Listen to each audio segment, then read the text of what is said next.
You know that feeling, right? When your eyes turn scratchy, red, and just painfully tired after a single dry afternoon? Well, if you do, then you also know that traveling can feel like a huge risk.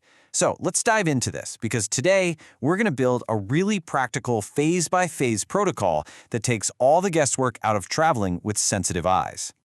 And really, that's the core idea. For anyone out there with dry eye, or maybe sensitivity after a procedure, or just can't handle contacts for too long, this just hits home. We are going to replace that feeling of gambling with a real sense of control. See, the thing is, you don't need perfect conditions to travel comfortably. What you really need is a repeatable plan. This is your guide to having way fewer of those frustrating, okay, what now moments, whether you're stuck in an airport, up in the air, or in a weirdly dry hotel room.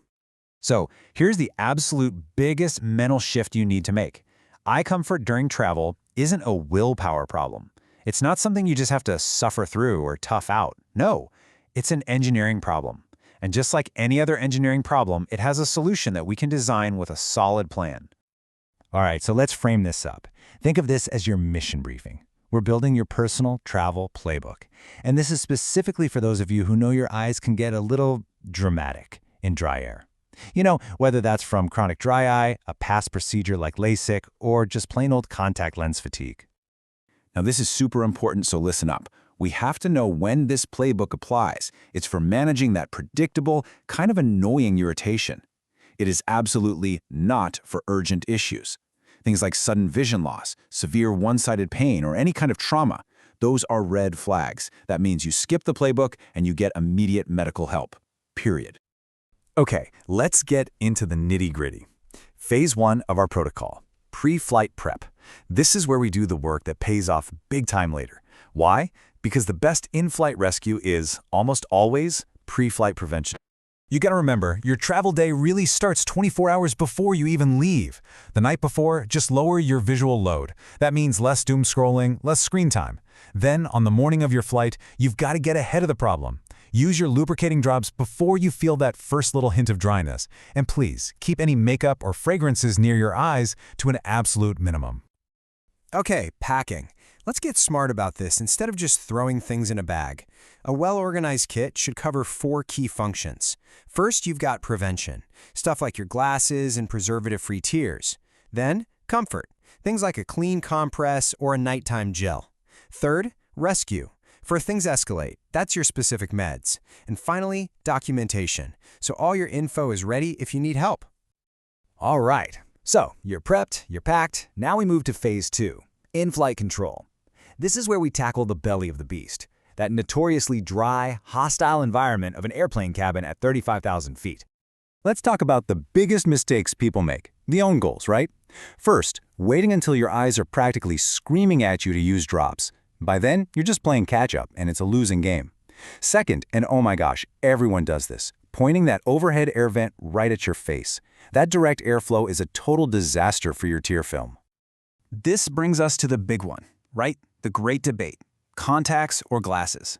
As this little table shows, the choice should be strategic.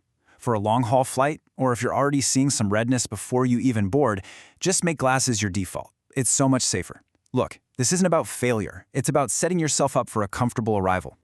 And you know what? You actually have way more control in that little space than you might think. You can control your microenvironment. Your seat choice, window versus aisle, can affect how often you get blasted by passing air. You can angle that vent away from your face. And on your screen, just bump up the font size and take scheduled blink breaks. These tiny little tweaks have a huge payoff. So you've survived the flight. Great, but we're not done yet. Now comes the equally important phase 3, arrival recovery. This part is so critical. The first 12 hours after you land often decide how your eyes are going to feel for the next 2 days. Forget trying to do complicated time zone math in your head. The rule is dead simple. As soon as you board that plane, switch your entire routine, drops, gels, the whole shebang, to your destination's time. And always protect that first local morning. Treat it like a dedicated recovery block. Don't just dive head first into a packed itinerary. Seriously, it's so easy to undo all your good work on arrival day just by stacking stressors, like going from the sun and wind right into a blast of hotel AC.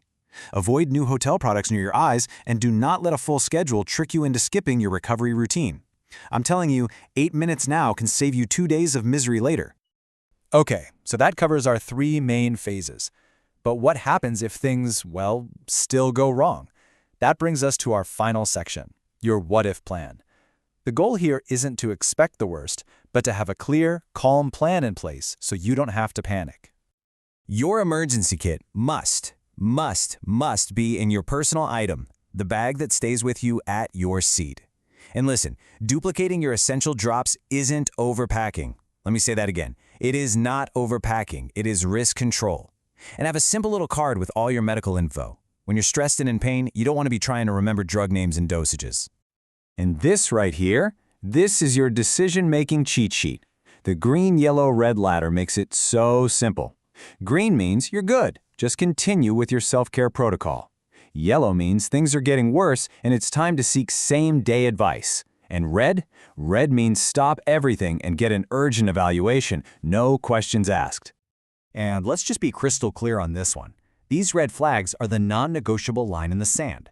Severe pain, a sudden change in your vision, or any kind of trauma means your self-management plan is over. You need to seek immediate medical care. So where do you go from here? Look, it's just 3 simple, totally doable actions. First, build your one-page protocol. Second, pack that duplicate mini kit. And third, before you even leave home, find and save the addresses of 2 local clinics at your destination. This kind of preparation, it's freedom. Ultimately, that's what this is all about. The goal isn't to live in fear of a flare-up. It's to have a system that removes the stress, the panic, the chaos tax you pay when things don't go perfectly. It's about replacing frantic improvisation with a sequence you can actually trust. So the final question is, what's the one thing you're going to do tonight to upgrade your travel plan?